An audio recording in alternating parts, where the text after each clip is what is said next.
Hello students, मैं प्रणय वर्मा स्वागत करता हूं आपका मैग्नेट ब्रेन्स हिंदी में। तो चलिए आज का जो वीडियो है वो आप लोगों के लिए बहुत ज्यादा स्पेशल होने वाला है, क्योंकि आज हम लाए हैं कक्षा 7वीं की एनसीईआरटी बुक से हमारा अध्याय 3, जिसका नाम है आंकड़ों का प्रबंधन। और आज हम करने वाले प्रश्नावली 3.2, और ये बहुत ही इंपॉर्टेंट और बहुत ही प्यारी एक्सरसाइज है, जिसको आप लोग करेंगे तो आप लोगों को बहुत मजा आएगा। तो चलिए बिना देरी किए हुए स्टार्ट करते हैं और देखते हैं क्या नया सीखने को हमको इसके अंदर मिलता है। चलिए स्टार्ट करते हैं। और पहला जो क्वेश्चन चालू होता है हमेशा के लिए, जो हम जानते हैं हमारे काय से, उदाहरण से। हमें क्या निकालना है? बहुलक निकालना है। बहुलक निकालने के लिए क्या करना पड़ता है? जो संख्या ज्यादा बार होती है बहुलक वही होता है, क्योंकि हम लोग इंट्रोडक्शन में पढ़ ही चुके हैं। तो चलिए बस करना क्या है, हमारे पास ये क्वेश्चन लिखा हुआ है, इसको मतलब ये क्या लिखा है? अरेंज नहीं है, मतलब ये व्यवस्थित नहीं है। पहले इसको व्यवस्थित कर देते हैं। तो भैया 3 कितनी बार है? 1 कितनी बार है? 3 बार। तो 1 2 3।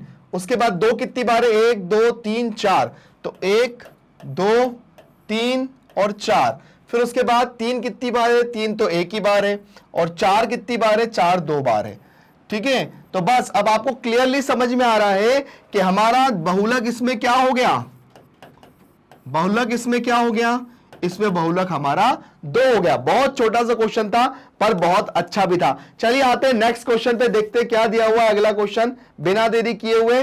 अगले क्वेश्चन में दिया है टीमों के एक समूह में खेले गए फुटबॉल के मैचों में, ठीक है, जीतने के लिए अंतर गोलों में, मतलब गोलों के अंतर है उन टीमों में। तो यहां पर हमें निम्नलिखित दिए हुए हैं और इन आंकड़ों का बहुलक निकालिए। देखिए यहां पर पूरा सिस्टमैटिक नहीं है, तो इसको पहले सिस्टमैटिक करते हैं। सिस्टमैटिक करने के लिए सबसे पहले हम एक गिनते हैं, इसके अंदर कितने हैं। तो 1 2 3 4 5 6 7 8 9। तो यहां पे लिखेंगे 9 एक है, ठीक है। पहले मैं आपको ऐसा लिख दे रहा हूं। अब उसकी बात करते हैं हम किसकी, हमको बहुलक निकालना है। तो हमको बहुलक के अंदर हमें देखना है कि क्या ज्यादा है। तो ए हो गए 9। उसके बाद 2 कितने हैं? 1 1 2 3 4 5 6 7 8 9 10 11 12 13 14। तो 2 कितने हैं? 14। ठीक है, चलिए अब निकालते हैं किसकी? 3 की बारी। तो 3 कितने हैं देखते हैं। 1 2 3 4 5 6 7, ये हो गए, है ना। अब निकालते हैं 4। 4 कितने हैं? 4 है। 1 2 3 4 5। उसके बाद 5 निकालते हैं। 5 कितने हैं भाई? 5 देखो, 5 है। 1 2 3 5 3 है। और 6 कितने हैं? 6 1 और 2 2, है ना। अब मैं अगर इसको ऐसे जमा लेता हूं जैसे इसके अंदर दिए हुए हैं, ये वैसे सबसे अच्छा टेक है। आपने देख लिए कौन कितना है। अब 1 9 बनाना है। तो 1 2 3 4 5 6 7 8 9। 2 कितने हैं? 14।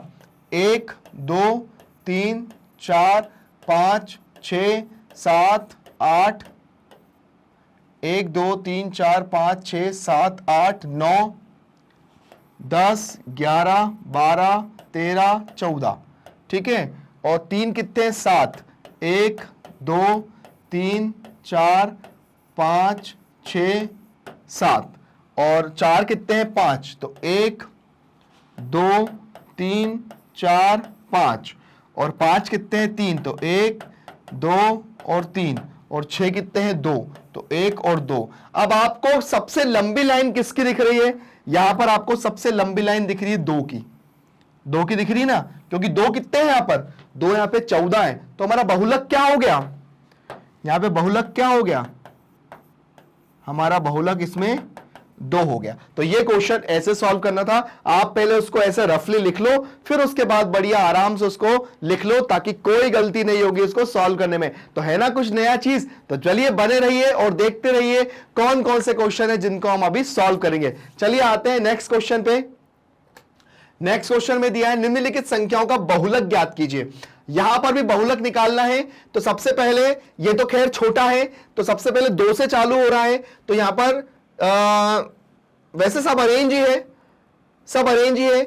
यहां पर 2 3 बार है और यहां पे 5 भी 3 बार है। तो यहां पर देखा, जब मैंने बताया था कि अगर कोई भी संख्या, अगर मतलब कोई संख्या अगर 2 बार एक जैसी होती है, मतलब यहां पे 2 भी 3 है 5 भी 3 है, तो हम लिखेंगे अतः यहां 2 और 5, 2 और 5 दोनों ही बहुलक हैं, दोनों ही बहुलक हैं। ठीक है, तो यहां पर दोनों ही, क्योंकि दोनों सेम सेम है, मतलब ये भी 3 है ये भी 3 है, तो वो दोनों ही बहुलक हो जाएंगे। ठीक है ना, अगर जैसे कोई भी एक संख्या ज्यादा होती तो फिर वो बहुलक हो जाता। तो यहां पर ये क्वेश्चन आपके कंफ्यूजन दूर करने के लिए दिया है कि भाई दोनों चीज अगर सेम सेम होती तो क्या करते, तो भाई यहां पर दोनों चीजें फिर वो दोनों ही आ जाएंगी बहुलक। चलिए आते हैं अगले क्वेश्चन पे। नेक्स्ट पे क्या दिया हुआ है, हमें दिया है निम्नलिखित आंकड़ों का माध्य ज्ञात कीजिए, माध्यक ज्ञात कीजिए। देखिए माध्य और माध्यक में फर्क है। माध्यक क्या होता है, बीच का। तो यहां पे देखो लिखा हुआ है 24, 36, 46, 17, 18, 25 और 35। मुझे क्या निकालना है, इसका माध्यक। माध्यक निकालने के लिए सबसे ज्यादा जरूरी होता है बीच का। आप कैसे फाइंड करें, देखो उसको फाइंड करने के लिए सबसे अच्छी बात, 24 का 35 है पेयर, 36 का 25 है, 46 का 18 है। ठीक है, तो यहां पे माध्यक क्या हो गया, 17। इसके पास में संख्या कितनी है, 1 2 3, और इसके पास में भी 1 2 3, तो माध्यक कितना हो गया, 17। बहुत आसान है माध्यक निकालना। तो ये हो गया इसका माध्यक। आया समझ में, क्लियर हुआ। मतलब अगर मैंने समझाने के लिए बताया कि भाई 24 का 35 के साथ, 36 का 25 के साथ और 46 का 18 के साथ, बचा क्या, 17। ये इसका माध्यक हो गया। तो यहां पर इसका माध्यक कितना हो गया, 17। क्लियर। देखो यहां पर 3 संख्या है, इधर 3 संख्या है, बीच में क्या हो गया, ये माध्यक आ गया। चलिए आगे आते हैं नेक्स्ट क्वेश्चन पे। अब आता है गणित की एक परीक्षा में 15 विद्यार्थी है ना, प्राप्त किए गए अंक निम्नलिखित हैं। इन आंकड़ों के बहुलक माध्यक ज्ञात कीजिए, क्या ये समान है। तो बहुलक और माध्यक निकालना है। तो बहुलक और माध्यक निकालने के लिए सबसे पहले हल पे आते हैं। तो आप एक काम करिए, पहले ये जो क्वेश्चन दिया है ना आपको, इस क्वेश्चन में सबसे पहले आप इसको अरेंज कर लीजिए छोटे से बड़े केस में, है ना। आप छोटे से बड़े केस में अरेंज करेंगे तो आप लोगों को सबसे छोटी संख्या इसमें क्या दिख रही है, 5 दिख रही है। 5 के बाद आपको इससे छोटी संख्या क्या दिख रही है, 5 के बाद 9 दिख रही है। 9 के बाद क्या दिख रहा है, 9 के बाद 10 दिख रहा है। 10 के बाद क्या दिख रहा है, 10 के बाद क्या दिख रहा है, 10 के बाद 12 दिख रहा है। 12 के बाद क्या दिख रहा है, 12 के बाद अगली टर्म कौन सी दिख रही है, 15 दिख रही है। 15 और 16, तो यहाँ पे 15 और 16। 15 और 16 के बाद नेक्स्ट टर्म क्या दिख रही है, 15 और 16 के बाद नेक्स्ट टर्म मुझे दिख रही है 19 और 20। तो यह आ जाएगा 19 और ये हो जाएगा 20। फिर उसके बाद कितने हो गए, 20 कितनी बार है, 20 यहां पे मेरे पास है 1 2 3 और 4 बार। तो यहां पे लिखूंगा 1 2 3 और 4, 4 बार 20 हो गए। फिर 20 के बाद मेरे को अगली टर्म दिख रही है 23। 23 के बाद मुझे अगला क्या दिख रहा है, 25। 25 कितनी बार है, 1 नहीं, उसके बाद 24 दिख रहा है, तो 24 एक ही बार है। ठीक है, 25 कितनी बार है, 1 और 2 बार, तो ये 25 और ये 25। 25 के बाद नेक्स्ट टर्म क्या है, 25 के बाद कुछ दिख रहा है, नहीं दिख रहा। अब हम गिन लेते हैं क्या हमने बिल्कुल सही किया है। तो चलिए 1 2 3 4 5 6 7 8 9 10 11 12 13 14 15। तो 1 2 3 4 5 6 7 8 9 10 11 12 13 14 15। चलिए ये 15 हो गया। ठीक है ना। अब थोड़ा सा मैं इसको लिख लेता हूं, ऐसा लिख लेता हूं ताकि यहां पर हमें, अगर मैं आपको उसका क्या निकालना बताऊं, माध्यक निकालना बताऊं, तो हमारा माध्यक ठीक से निकल जाए।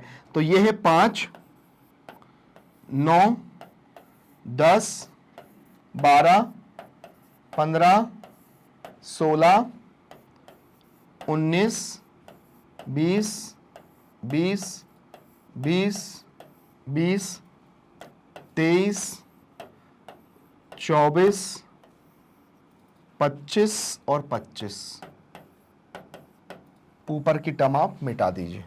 चलिए, बहुलक की बात कर रहे हैं। बहुलक तो आपको क्लियर समझ में आ गया होगा, अभी तक तो आपने आंसर भी लिख लिया होगा। ये रहा हमारा बहुलक, तो इसमें बहुलक क्या हो गया?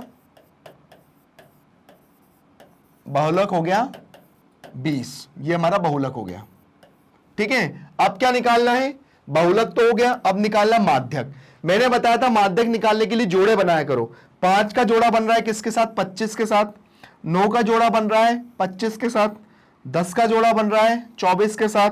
12 का जोड़ा बन रहा है 23 के साथ। 16 का बन रहा है 20 के साथ। 19 का बन रहा है 20 के साथ। ठीक है ना? तो यहां पर हमारा माध्यक क्या आ गया?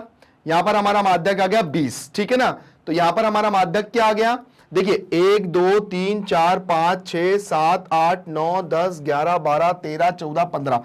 तो भाई हमारा माध्यक क्या आ गया? यहां पर 20 ही होगा। हमारा माध्यक क्या होगा? यहां पर 20 होगा। ठीक है ना? बीच वाली टर्म क्या हो गई? माध्यक। अगर आप यहां पर 20 ले लेंगे तो ये भी माध्यक हो जाएगी। यहां पे कितनी टर्म थी? 1 2 3 4 5 6 7 8 9 10 11 12 13 14 15। तो यहां पर भी 1 2 3 4 5 6 7 8 9 10 11 12 13 14 15। अब यहां पर मैंने जब आपको क्या बनाना बताए थे, यहां पर जब मैंने इसको पेयर बनाना बताया था, तो एक बार पेयर बनाना फिर से बता देता हूं।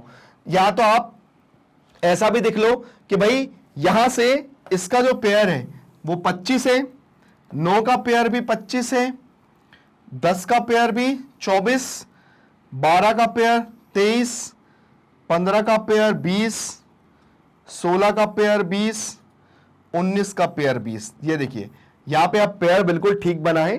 पिछली बार हो गया था, छूट गया होगा। एक टर्म हमेशा रह जाती है, तो माध्यक भी हमारा क्या आएगा? 20 आएगा। ये पेयर इसलिए बनाता हूं ताकि वो आपकी एक टर्म 100% छूटेगी, तो वो आपका 20 हो जाएगा। तो यहां पर हमारा बहुलक और माध्यक दोनों क्या आया? एक ही आया। तो यहां पर हमारा आंसर बिल्कुल ठीक हो गया, जिसको हमने बिल्कुल करेक्ट कर लिया।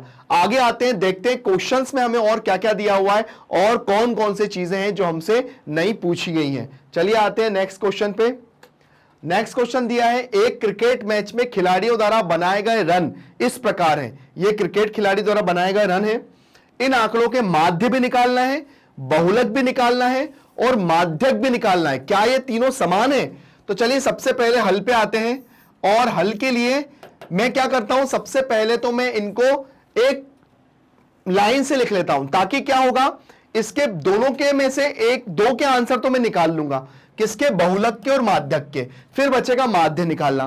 तो चलिए सबसे पहले इसमें सबसे छोटा नंबर क्या दिख रहा है आपको? सबसे छोटा नंबर है मेरा 8, वो 6 के बाद है 8, 8 के बाद है 10। ठीक है, 10 के बाद आएगा, 10 के बाद सीधे 15।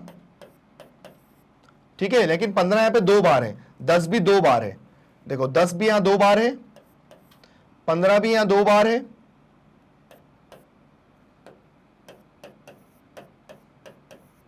ठीक है, 10 भी 2 बार है और 10 2 बार है, 15 2 बार है, नहीं 15 3 बार है। ठीक है, 15 3 बार हो गया।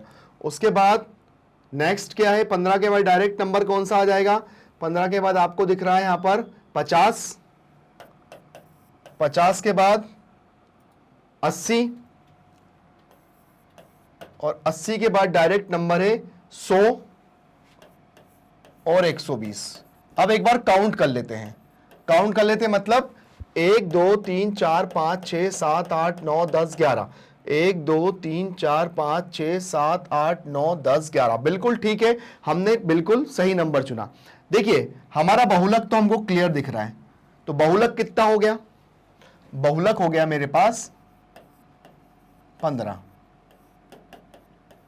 अब आता है माध्यक। तो माध्यक कैसे निकालेंगे? माध्यक निकालने के लिए मैंने सबसे अच्छी ट्रिक बताई है, क्या? जोड़े बना लो। 6 का 120 से, 8 का 100 से, 10 का 80 से, 10 का, 50 से, 15 का, ये 15 से, तो ये 15 बच गया, तो माध्यक भी कितना आ गया 15। ठीक है, क्लियर हुआ। चलिए नेक्स्ट अब निकालना है माध्य। तो माध्य निकालने के लिए क्या निकालेंगे, सबसे पहले हम लिखेंगे बनाए गए रनों का योग, है ना। हम लिखेंगे मैं खिलाड़ियों द्वारा बनाए गए रनों का योग,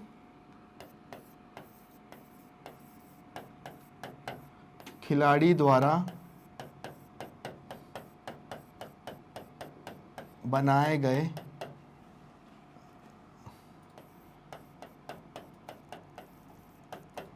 रनों का योग, और यहां पर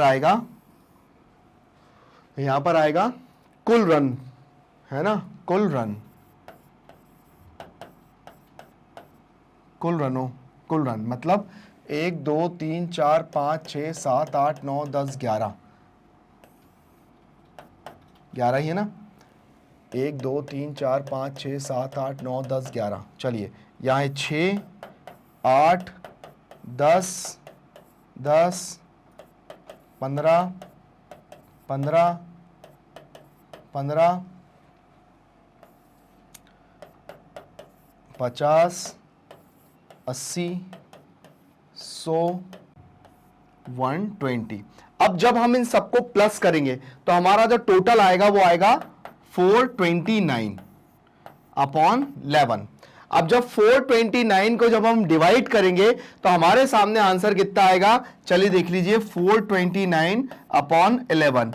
तो 11 तिया 33, भाई 12 में से 3 गया तो 9 बचा, और यहां 11 नमकी 99, तो यहां पे 99, तो यहां 39 सॉरी, ठीक है, यहां आ गया 39। तो यहां हमारा जो आंसर है वो कह सकते हैं कि भाई हमारा बहुलक और माध्यक तो सेम है, पर हमारा जो माध्य है वो एक मतलब बहुलक और माध्यक जैसा नहीं है, तो यहां पर हम उसका आंसर लिख सकते हैं। तो इस तरह से यहां पे हमारा ये वाला होता है क्वेश्चन खत्म, और बहुत अच्छा क्वेश्चन था। आगे अपने नए क्वेश्चन की तरफ जाते हैं, देखते क्या दिया हुआ है अगले क्वेश्चन में। नेक्स्ट क्वेश्चन में दिया हुआ है, एक कक्षा में 15 विद्यार्थियों का भार इस प्रकार हमें दिया हुआ है। एक कक्षा में 15 विद्यार्थियों का भार हमें दिया हुआ है। इन आंकड़ों के बहुलक और माध्यक निकालिए। बहुलक भी निकालो और माध्यक भी निकालना है, और क्या इनके एक से अधिक बहुलक हो सकते हैं और क्या इनके एक से अधिक बहुलक हो सकते हैं, यह भी हमें निकालना है। तो चलिए सबसे पहले हम लोग इसको निकालते हैं और देखते हैं कि इसको सॉल्व करने का तरीका क्या है। आपको इसके अंदर सबसे छोटी संख्या जो दिख रही है वो यहां पर दिख रही है 32। 32 के बाद आपको इसके बाद यहां पर कौन सी संख्या दिख रही है, 32 के बाद यहां दिख रही है मेरे को 35। देखिए 35 दिख रहा है, और 35 जब भी दिख रहा है तो आप देख लीजिए इसके अलावा कहीं 35 तो नहीं है। 35 के बाद है 36, देख लीजिए 36 है इसके अलावा और कहीं। 36 के बाद है 37, 37 37 37 37 के बाद है 38। 38 हमारे पास दो हैं, एक ये 38 है, एक ये 38 है, एक ये 38, एक ये 38 और ये एक 38, मतलब 3 38 है हमारे पास, ठीक है, 3 38 है। 38 के बाद डायरेक्ट हमारे पास आएगा 40, ठीक है, 40 आएगा। 40 के बाद हमारे पास आएगा 43, वो 42, देखिए 42 है ना, और 42 के बाद हमारे पास जो 43 है वो कितने हैं, देखिए 1 2 और 3, मतलब 43 43 43 देन 43, मतलब 43 हमारे पास 3 बार है। 43 के बाद डायरेक्ट आएगा हमारे पास क्या, 43 के बाद आएगा 45, 43 के बाद आएगा सीधा 45, 45 45 के बाद आएगा हमारे पास 47, 45 के बाद आएगा हमारे पास 47, और 47 के बाद हमारे पास आएगा 50।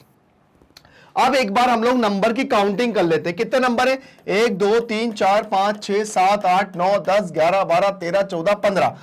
क्या ये भी नंबर हमारे 15 है, तो 1 2 3 4 5 6 7 8 9 10 11 12 13 14 15, परफेक्ट। अब हमें क्या निकालना है, बहुलक निकालना है। अब यहां पर हमारे पास बहुलक आपको दो दिखेंगे, एक तो 38 38 वाले और एक 43 43 वाले, ठीक है। बहुलक आपको मिलेंगे यहां पर 38 और 43, बहुलक क्या मिलेंगे आपको 38 और 43। तो ये तो हो गया हमारा बहुलक, है ना। अब निकालना है मेरे को माध्यक। माध्यक निकालने के लिए मैंने आपको बताया ही है कि माध्यक जब भी निकालो तो आप लोग माध्यक निकालने के लिए आप लोग क्या करो, जैसे 32 है तो 32 का ये बन रहा है, ठीक है। 35 का ये बन रहा है, 36 का ये पेयर बन रहा है, 37 का ये पेयर बन रहा है, ठीक है। 38 का ये पेयर बन रहा है, ये 38 का ये पेयर बन रहा है, ये 38 का ये पेयर बन रहा है। ये क्या आ गया 40। तो यहां पे माध्यक क्या हो गया, यहां पे माध्यक हो गया 40। अब एक बार कंफर्म तो कर लें क्या बिल्कुल सही है। तो देखिए कंफर्म ऐसे होगा ये कि यहां पर कितनी संख्या है, 1 2 3 4 5 6 7, और यहां पे कितनी है 1 2 3 4 5 6 7। मतलब यहां पे देखी जाए तो 1 2 3 4 5 6 7, यहां पर भी 7 संख्याएं हैं, और अगर इधर देखा जाए तो 1 2 3 4 5 6 7, यहां पे भी 7 संख्याएं। तो हमारा माध्यक क्या हो गया यहां पर 40, हमारा यहां पर माध्यक हो गया। तो हम लिखेंगे माध्यक क्या हो गया यहां पर 40। हमसे अगली क्वेश्चन में क्या पूछा है, क्या इनके एक से अधिक बहुलक हैं। हम लिखेंगे हां इसके एक से अधिक बहुलक हैं। हम लिखेंगे हां इसके एक से अधिक बहुलक हैं। बस ये हमारा आंसर हो गया, और हमारे जो क्वेश्चन में पूछा था ये उसका जवाब हो गया। तो बहुत आसान क्वेश्चन है, करने में और मजा आएगा। तो बस करना क्या है, आप लोगों को छोटी छोटी चीजों का ध्यान रखना है, और उसके बाद आप इन क्वेश्चनों को बहुत आसानी से सॉल्व भी कर सकते हैं। चलिए अगले क्वेश्चन पे आते हैं, देखते हैं अगला क्वेश्चन क्या है। यहां पर निम्न आंकड़ों के बहुलक और माध्यक ज्ञात कीजिए। देखिए इसमें भी बहुलक और माध्यक ज्ञात करना है। अब यहां पर आपके सामने जो भी संख्याएं लिखी हुई हैं, तो उसको क्यों ना मैं सबसे पहले एक अच्छे से अरेंज कर लूं। सबसे छोटा नंबर आपको क्या दिख रहा है इसमें, आपको इसमें सबसे छोटा नंबर क्या दिख रहा है 12। 12 कितनी बार है 1 2, तो यहां पे लिखूंगा 12 देन 12। 12 के बाद क्या आता है 13। 13 कितनी बार है 1 और 2, तो यहां पे 13 भी लिख लेंगे 1 और 2, ठीक है। 14 कितनी बार है 1 और 2, तो यहां पे 14 हो जाएगा 1 और 2, ठीक है। और यहां पर 14 के बाद कितने हैं, 14 के बाद डायरेक्ट क्या है 16 है, तो 16 के बाद क्या है, 16 के बाद यहां पर डायरेक्ट 19। चलिए अब गिन लेते हैं, 1 2 3 4 5 6 7 8 9, 1 2 3 4 5 6 7 8। एक चीज रह गई है, क्या चीज रह गई है, 13 कितनी बार था, 12 कितनी बार था 1 और 2, 2 बार लिख लिया, है ना। उसके बाद 13 कितनी बार था 1 और 2, 13 भी लिख लिया। 14 कितनी बार था 1 2 3 14 है, ठीक है भाई, 14 3 बार है। और यहां पर 19 16 और 19, ठीक है, 16 और 19 कंफर्म कर लें एक बार। 14 कितनी बार है 1 2 3। देखिए जैसा मैं कंफर्म करता हूं ना वैसा आप भी करा करिए, क्योंकि हमेशा पहली बार में हो सकता है गलती हो, इसलिए गलती ना हो इसलिए आप उस चीज का विशेष करके ध्यान रखिए, आपकी गलती नहीं होगी और आप लोग उसको बहुत अच्छे से सॉल्व भी कर लोगे। तो चलिए यहां पर 14 3 बार है, 12 कितनी बार है 1 और 2, 2 बार 12 लिया। 13 कितनी बार है 1 और 2, 2 बार 13 लिया। फिर उसके बाद 16 और 19 एक एक बार है, 16 और 19 एक एक बार है। तो हमारे ये पूरे नंबर कंफर्म हो गए। तो कितने 1 2 3 4 5 6 7 8 9, 1 2 3 4 5 6 7 8 9, 1 2 3 4 5 6 7 8 9। चलिए बहुलक, बहुलक क्लियर दिख रहा है, क्या होगा भाई बहुलक, बहुलक यहां हो जाएगा हमारा 14। माध्यक निकालना है, माध्यक क्या हो जाएगा, माध्यक, माध्यक हो जाएगा इसका 19 के साथ पेयर, इसका 16 के साथ, इसका 14 के साथ, इसका 14 के साथ। माध्यक कितना हो गया 14। आगे समझ में, यहां बहुत इजी होता है। अब आप ऐसे भी कंफर्म कर सकते हो कि यहां पे कितनी टर्म है 1 2 3 4, और यहां पे कितनी टर्म है 1 2 3 4। देखिए बीच में आ गया 4, तो यहाँ पे माध्यक कितना हो गया 4। तो इस तरह से हम अपने क्वेश्चनों को बिल्कुल फाइनल तक ले जा सकते हैं और उसके बाद जो पूछा है हमने उसका बहुत अच्छे से जवाब भी दे दिया। तो यहां पर ये हमारे होते हैं क्वेश्चन खत्म। 13.2 के ये क्वेश्चन हमारा लास्ट था। अब जो अगला जो आएगा उसमें केवल हमें राइट और रॉन्ग मतलब सत्य और असत्य बताना है। चलिए आते हैं अपने अगले क्वेश्चन पे, देखते हैं क्या दिया हुआ है नेक्स्ट क्वेश्चन में। यहां पर दिया है बताइए कि निम्नलिखित कथन सत्य अथवा असत्य कैसे। चलिए पहला है बहुलक आंकड़ों में सदैव एक ही संख्या होती है। बहुलक आंकड़ों में सदैव एक ही संख्या होती है, हम लिखेंगे सत्य। ठीक है, माध्य दिए हुए आंकड़ों में से कोई एक संख्या होता है। भाई दिए हुए आंकड़े हैं, है ना, दिए हुए आंकड़े हैं, क्या उसमें से मतलब एक ही संख्या होता है, हम कहेंगे असत्य। जी नहीं, ऐसा नहीं होता है, क्योंकि हम जब टोटल करने के बाद जब हम उसको डिवाइड करते हैं तो हमारा माध्य अलग होता है। माध्यक आंकड़ों में से सदैव एक संख्या होता है माध्यक, जी हां सत्य होता ही है ना। उसके बाद आंकड़े 6, 4, 3, 8, 9, 12 मतलब जो भी संख्या दी का माध्य 9 है, तो माध्य 9 है, तो भाई बताइए नहीं, बिल्कुल भी नहीं है ना। तो इसका क्या हो जाएगा असत्य। तो ये हमारा जो क्वेश्चन है और इसके अंदर जो क्वेश्चन पूछे थे हमने इसका आंसर किया और आंसर करने के बाद यहां पर हमसे जो जो चीजें क्वेश्चन के अंदर मतलब सही सत्य असत्य तो हो गए, क्वेश्चन के अंदर जितनी भी चीजें थी वो भी हमने करा और इस तरह से हमारा जो अध्याय होता है वो कि जो प्रश्नावली है 13.2 वो खत्म होती है। तो बस आपको करना क्या है, आपको बस वीडियोस देखना है और उसके बाद उनको लाइक करना है और उसके बाद आपको बने कहां रहना है, आपको बने रहना है मैग्नेट ब्रेन्स हिंदी के साथ, जो देता है 7 से लेकर 12 तक का एजुकेशन, वो भी बिल्कुल फ्री में। आपके जितने भी छोटे बड़े भाई बहन हो, आपके फ्रेंड्स हो, आप उनको हमारे बारे में बताइए, हमारे चैनल को लाइक और सब्सक्राइब करिए। Thank you.